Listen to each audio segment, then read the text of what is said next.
पड़ोसियों को मुबारकबाद देते हैं। इंडिया वो वाहिद टीम बना है जिसने T20 वर्ल्ड कप के टाइटल को डिफेंड किया है। इंडिया वो वाहिद टीम बना है जिसने इस T20 वर्ल्ड कप को 3 बार जीता है। इंडिया वो वाहिद टीम बनी है जिसने T20 वर्ल्ड कप को अपने होम ग्राउंड में जीता है। इंडिया वो वाहिद टीम बनी है जिसने पिछले 2 साल में 3 ICC ट्रॉफीज जीती हैं।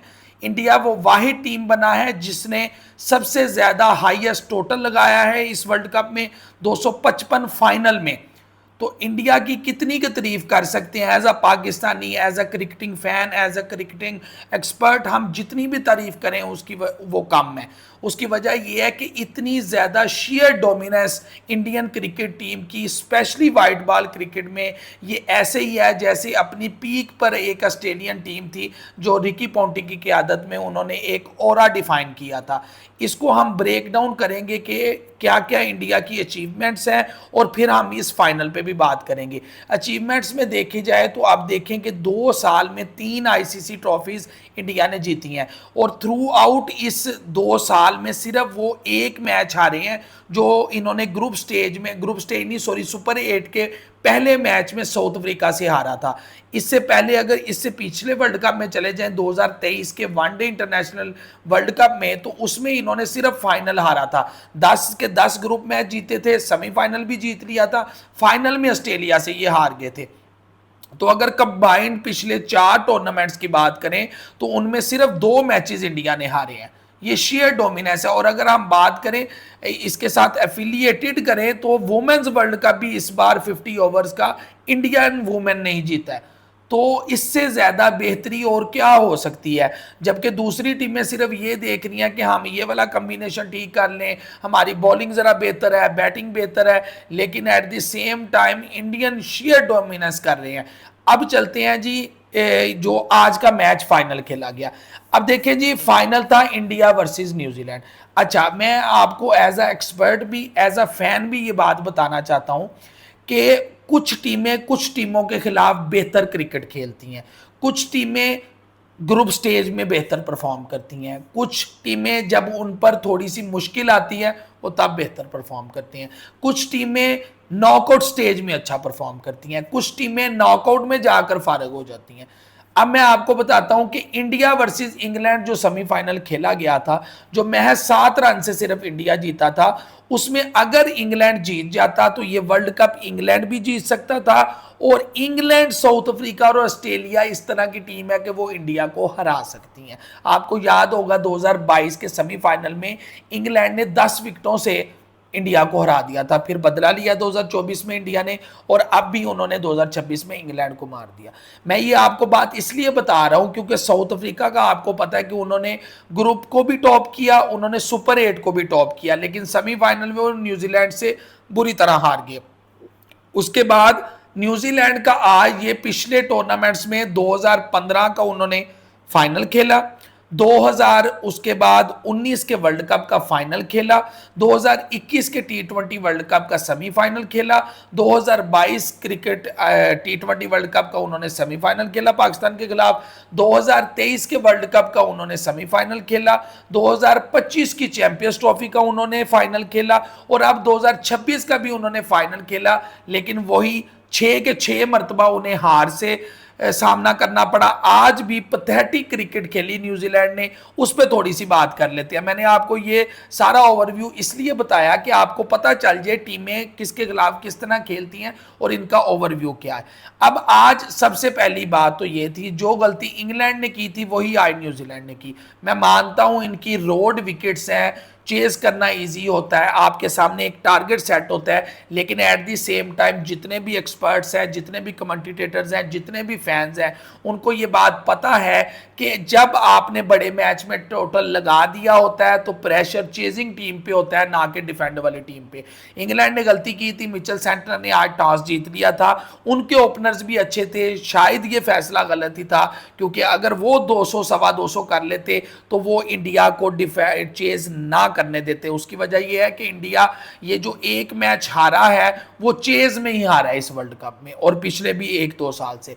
अच्छा जी, पहली तो ये बात होगी। फिर दूसरी बात, इंग्लैंड वाली एक और मिस्टेक ये की कि अगर आप इंग्लैंड और न्यूजीलैंड की सेमीफाइनल और फाइनल में बॉलिंग देखें ना, मैं मानता हूं ये रोड विकेट्स हैं, बैटिंग करना इजी था यहां, लेकिन एट द सेम टाइम लग ऐसे रहा था as a fan, as a expert, कि ये सिर्फ अपने 20 ओवर्स कंप्लीट कर रहे थे। इंग्लैंड की भी यही कोशिश थी कि जल्दी से जल्दी बॉलिंग खत्म हो, बेशक 250 बजे, बेशक 300 बजे, जल्दी जल्दी बॉलिंग खत्म हो और हम भी इन्हें फैंटी लगाए। इंग्लैंड ने तो ऑलमोस्ट लगा ली थी, न्यूजीलैंड से आज कुछ नहीं हुआ। तो बॉलर्स ने इतनी, फिर मिचेल सेंटनर की कैप्टनसी की हम प्रीवियस वीडियोस में तारीफ कर रहे थे, उसने आज सबसे बुरी कैप्टनसी की है। आपने पहला ओवर दिया हेनरी को 7 स्कोर पे, आपने ग्लेन फिलिप्स को ओवर दिया, उसने सिर्फ 5 रन पे किया, दोनों को दोनों एंड से चेंज कर दिया। या तो एक ने कोई 20 स्कोर खाया हो ना, और हुआ भी ऐसे कि लोकी फर्गसन को पहली में 20-24 लग गया। तो ये बड़ी बुरी कैप्टनसी थी। फिर खुद वो आए, उन्होंने बेहतर परफॉर्म किया, फिर ग्लेन फिलिप्स को दोबारा ओवर नहीं दी, बड़ी ही ऑड रफ बॉलिंग की, वाइड्स बहुत फेंकी, स्लो बॉल बहुत कराई, शॉर्ट बॉल ट्राई नहीं की। और सबसे बड़ी मिस्टेक ये हुई, मैकॉनकी को क्यों निकाल दिया? क्या उसका ये कसूर था कि उसने क्विंटन डिकॉक और रायन रिकल्टन को 2 बॉल पे 2 आउट किया? और आपको याद होगा कि श्रीलंका वाले मैच में मैकॉनकी ने अपनी बैटिंग से भी जितवाया था। ठीक है, एक ये बात होगी। उसके बाद हम आ जाते हैं जी न्यूजीलैंड की बैटिंग पर। अब आपको पता है कि फिन एलन और साइफर्ड पे आधा मैच से पहले ही था, जब 250 लग गया था तो दोनों के ऑलमोस्ट 50-50 प्लस स्कोर चाहिए थे। लेकिन होता क्या है कि फिन एलन का पहले कैच छोड़ता है शिवम दुबे, लेकिन हमें ये उम्मीद थी कि यार ये इधर से थोड़ा सा पुश करेंगे, एक चांस मिला है वो इनको पे करेगा, चलो मैच नहीं भी जीतना तो थोड़ा सा मैच फंसाए तो सही। लेकिन हुआ वही जो कि हम सबको पता था कि इतना टोटल लग गया है। वहां से फिन एलन आउट हुआ, साइफर्ड ने अच्छी बैटिंग की, उसके बाद मिचेल सेंटनर ने थोड़ी कंट्रीब्यूशन की, लेकिन मैच आप आधा तो पहली इनिंग्स के बाद ही हार गए थे। अब इंपॉर्टेंट की पॉइंट्स कुछ बात कर लें कि मुझसे अगर कोई भी फैन व्यूअर पूछे कि इंडिया ये वर्ल्ड कप क्यों जीता है, तो उसके लिए मैं आपको बताना चाहता हूं कि इंडिया ये वर्ल्ड कप इसलिए जीता है कि अगर आप इंडियन का 15 स्क्वाड देखें, बल्कि प्लेइंग 11 देखें, तो उनके 11 के 11 मैच विनर्स हैं। कोई भी बंदा मेरे साथ आकर बहस कर ले, सिवाय ये कह सकते हैं कि सूर्या कुमार यादव कैप्टनसी में जितना अचीव कर रहे हैं उतना एज अ बैटर अचीव नहीं कर रहे और बड़े मैचेस में उस तरह परफॉर्म नहीं कर रहे। इसके अलावा मुझे बता दें इनका कौन सा मैच विनर नहीं है, आप you name it. Abhishek Sharma पूरे टूर्नामेंट में फ्लॉप रहा था, आज उसने भी स्कोर कर दिया।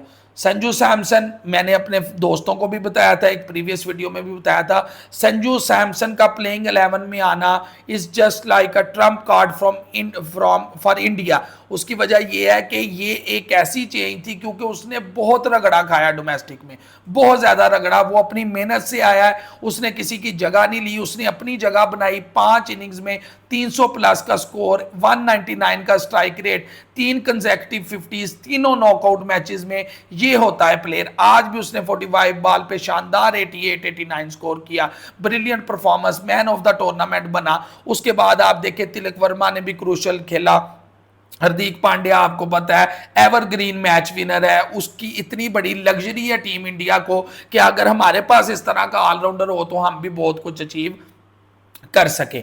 अब चलते हैं दूसरी बात, आपको पता है शिवम दुबे का ब्रिलियंट टूर्नामेंट था, जब जब हिटिंग की जरूरत पड़ी है। आज भी 3 ओवर्स में सिर्फ 14 स्कोर था, लेकिन शिवम दुबे ने आकर आखिरी ओवर में 15-18 स्कोर मार दिया, फिर बूस्ट मिला। उसके बाद अगर बॉलिंग में आ जाए तो आपको पता है Varun Chakravarthy number 1 T20 bowler है, बेशक उस तरह का टूर्नामेंट नहीं गया, लेकिन आज उन्होंने भी 1-2 आउट कर लिए। फिर बुमराह आपको पता है एवरग्रीन लेजेंडरी, इस जनरेशन का सबसे बड़ा ऑल 3 फॉर्मेट बॉलर है। वो कोई ईगल नहीं है, वो कोई चीता नहीं है, वो कोई टेपिया नहीं है, वो एक ऐसा बॉलर है जो अपनी टीम को मैच जितवाता है। ठीक है, फिर आ जाती हैं जी, आप एक प्लेयर का मैं यहां जिक्र करना चाहता हूं। सेमीफाइनल में लोगों ने कहा जी संजू सैमसन ब्रिलियंट, बेशक ब्रिलियंट। आपने कहा जी, आपने बुमराह को कहा जी बुमराह ने बड़े अच्छे ओवर निकाले, किसी ने कुछ कहा, किसी ने कुछ कहा। लेकिन मेरा आपसे क्वेश्चन है कि अगर अक्षर पटेल, विल जैक्स और हैरी ब्रूक का कैच ना करता तो मैच का नतीजा कुछ और होता। आज उस लड़के को देखे, उसने फिन एलन को भी आउट किया, 4 ओवर में 27 स्कोर देकर 3 आउट किए। वो इतना अंडररेटेड परफॉर्मर है, he is current vice captain, brilliant अक्षर पटेल। मैं उनको खुद खिराजत सीन पेश करता हूं कि वो बहुत अंडररेटेड रहा, बहुत अच्छा परफॉर्म किया। ये सारा हाल अहवाल था। एंड पर मैं सिर्फ यही कहना चाहता हूं कि आज की क्रिकेट देखकर इस वर्ल्ड कप की क्रिकेट को देखकर हम ये कह सकते हैं कि हम कम से कम अगर सालों का अंदाज़ा लगाएं तो हम तकरीबन 10 साल पीछे हैं इंडिया की इस क्रिकेट टीम से। बहुत शुक्रिया आपने वीडियो के लिए टाइम निकाला। सब्सक्राइब कीजिए।